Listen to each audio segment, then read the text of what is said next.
Bismillahirrahmanirrahim. Menuntut ilmu hukumnya wajib bagi setiap muslim, dan tentunya menuntut ilmu itu kepada orang yang memiliki ilmu, yaitu para ulama. Sedemikian pentingnya ilmu dan ulama dalam Islam. Berikut kami bacakan 10 hadis keutamaan ilmu dan ulama agar kita senantiasa lebih bersemangat dalam meraih ilmu dan berguru kepada para ulama. Yang pertama, duduk dalam majelis ilmu walau tanpa mencatat satu huruf pun lebih baik daripada membebaskan 1000 budak.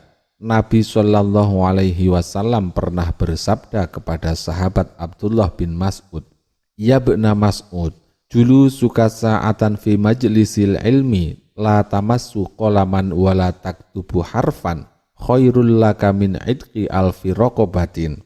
Wahai Ibnu Mas'ud, dudukmu 1 jam dalam majelis ilmu tanpa kamu menyentuh pena dan tanpa kamu menulis 1 huruf pun tetap lebih baik untukmu dibanding memerdekakan 1000 budak.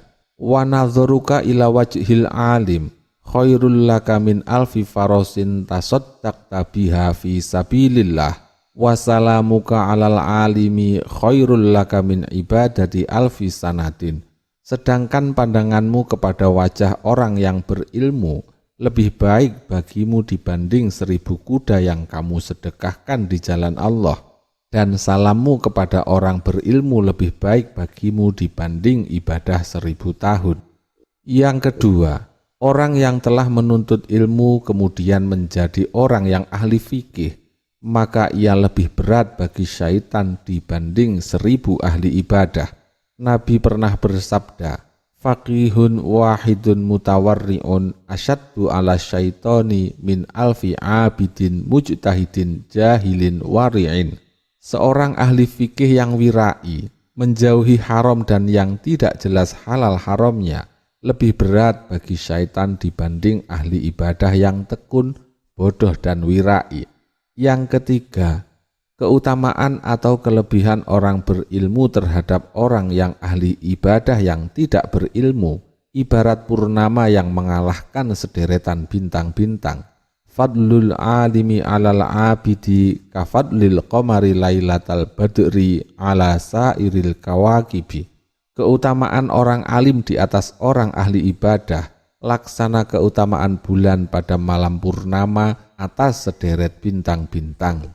Yang keempat, orang yang mau meninggalkan rumahnya demi memperoleh pengetahuan, maka ia akan mendapat ampunan dari Allah Subhanahu wa Ta'ala, bahkan sebelum ia melangkahkan kakinya.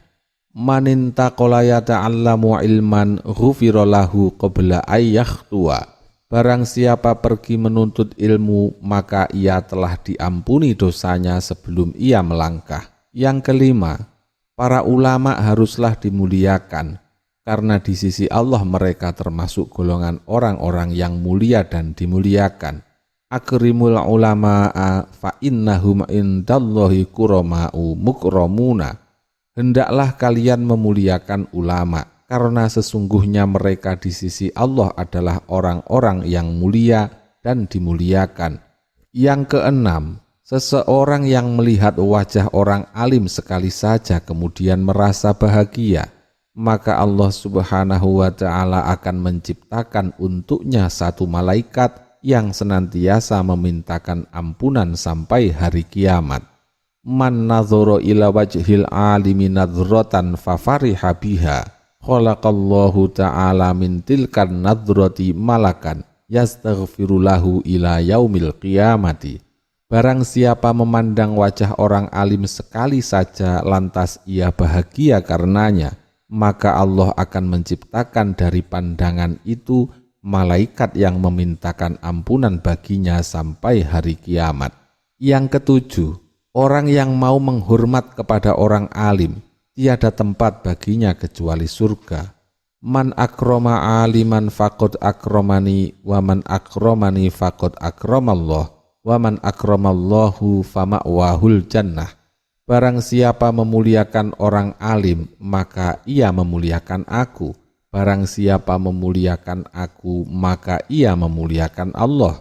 dan barang siapa memuliakan Allah, maka surga adalah tempat kembalinya. Yang kedelapan, tidurnya orang alim lebih utama dibanding ibadah orang yang belum alim.